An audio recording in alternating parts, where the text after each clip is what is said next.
สวัส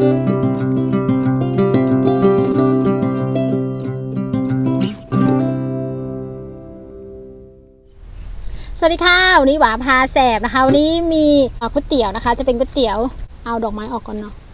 ก๋วยเตี๋ยวเส้นหมี่เหลือง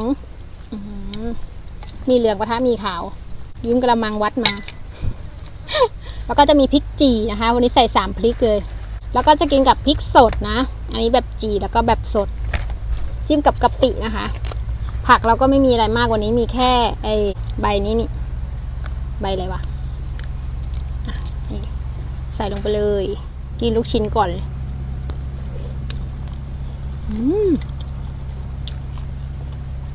เป็นลูกชิ้นเนื้อ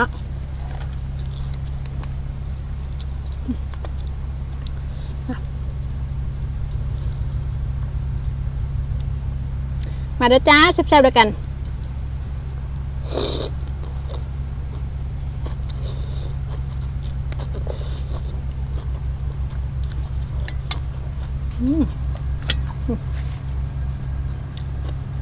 นี่พริกจี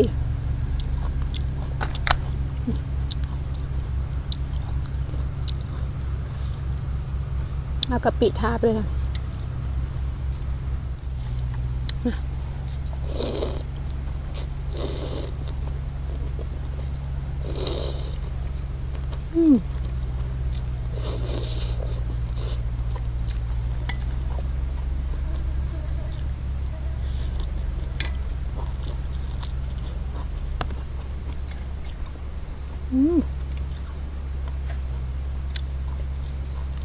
มีแบบพริกจี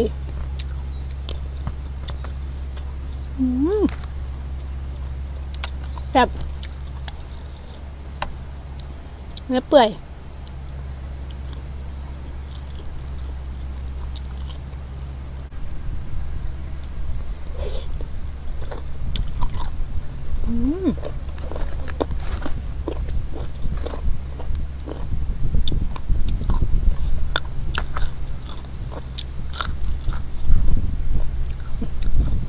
อันนี้แบบพริกสดไม่ต้องจี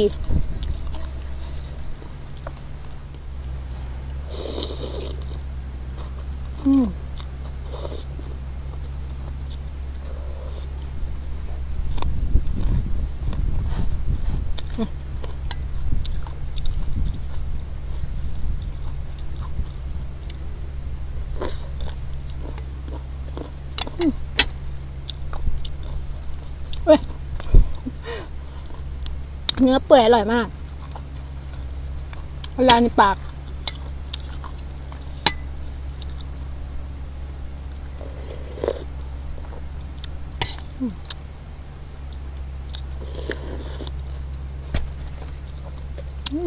ครับ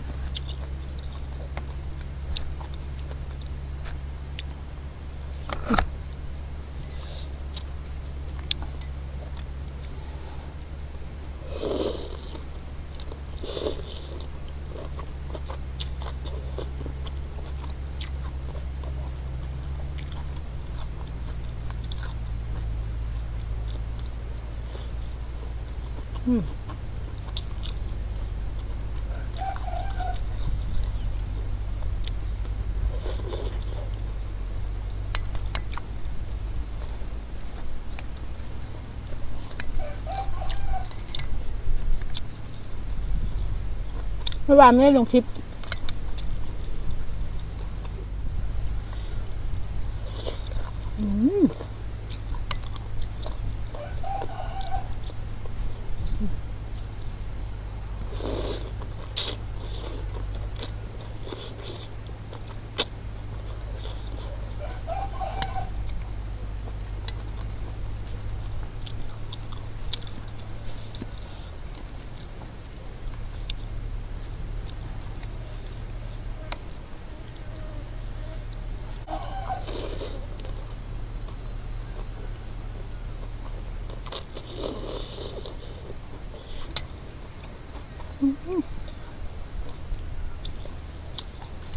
แบบ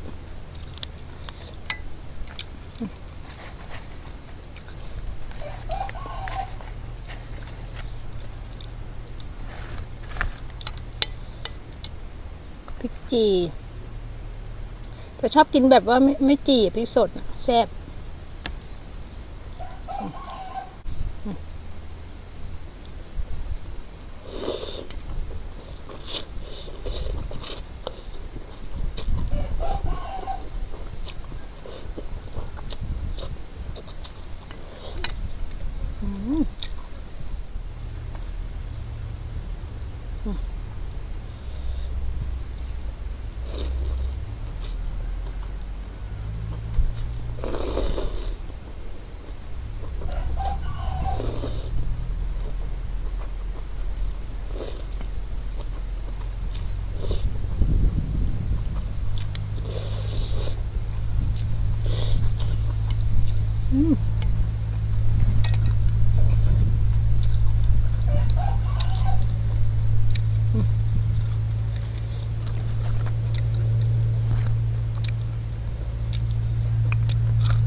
แซ่บมากเลย